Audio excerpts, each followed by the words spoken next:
Hello, Christina Resso. Thanks again for tuning into this video slash podcast, and I hope you all are doing well. Don't forget to like and subscribe to the video and share it with your friends.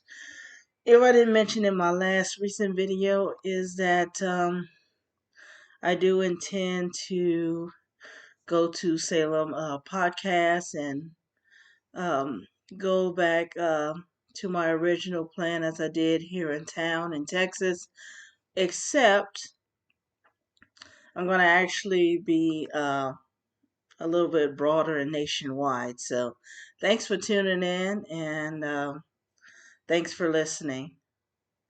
I just came across this. Remember that Justice Jackson, Katanji, whatever her name is, Jackson, that was recently appointed to Supreme Court based on her background, according to what the question, uh, Marsha, I think her name was Washburn, asked her to define what a woman was, and she refused to do so. Tom Cotton, I think he was or still is, the governor of Arkansas, um, challenged her on her background of um, diminishing criminal sentences, like a pedophile can get off in 90 days or less.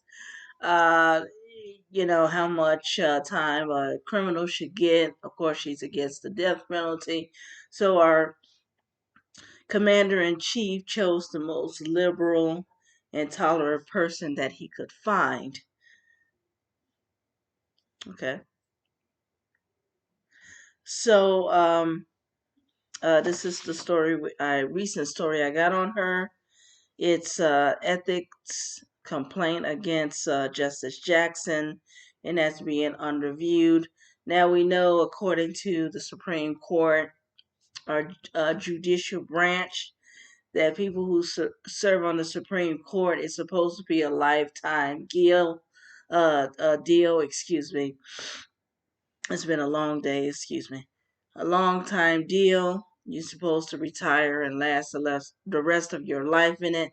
So once you're in, you do not want to diminish that position until the Lord chooses to say, hey, your life is over. You're either going to spend eternity with Him, or you're going to pay for the punishment of your sins, separated from Him in hell, eternal judgment.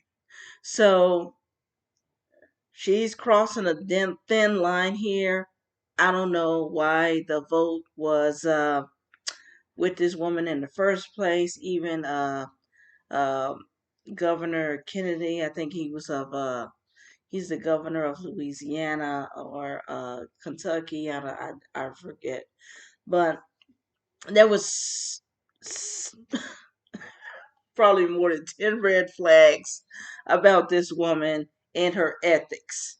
And now we want to hear this story about what she's doing. Let's see what this is all about, because this did catch my attention. So why not? Let's share it.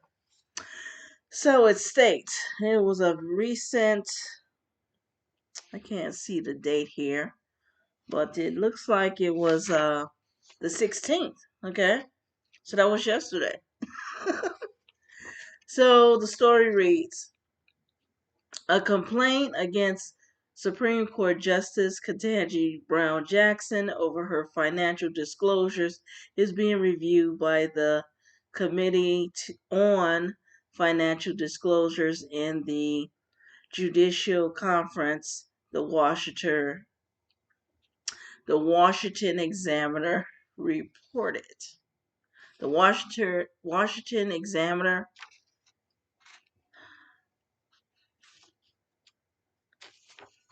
Liberal News pointing her out. Last month, the Center for Renewing America, a conservative policy group,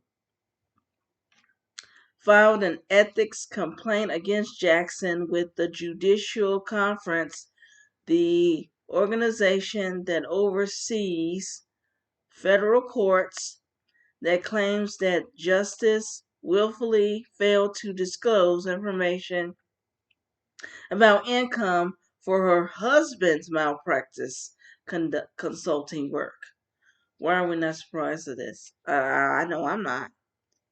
According to a letter from the group, federal judges are legally required to include the disclosure that source of items of earned income by a spouse from any person from exceeded that over 1,000. Okay, you gotta claim all this in taxes. Okay, so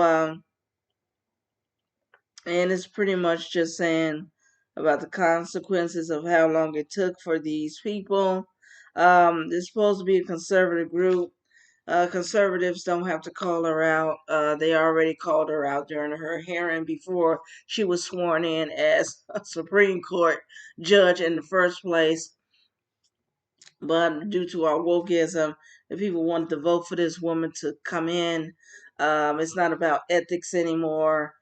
Charlie Kirk did a recent story about um, who Dr. King really was. And I've known about this for quite a few years now. Uh,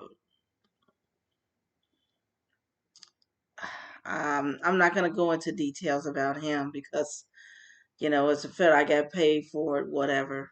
So I do other things and not acknowledging watching all these pointless civil rights movies when they wanted this validation of another group, and the men are chasing tails of women that look the complete opposite of them.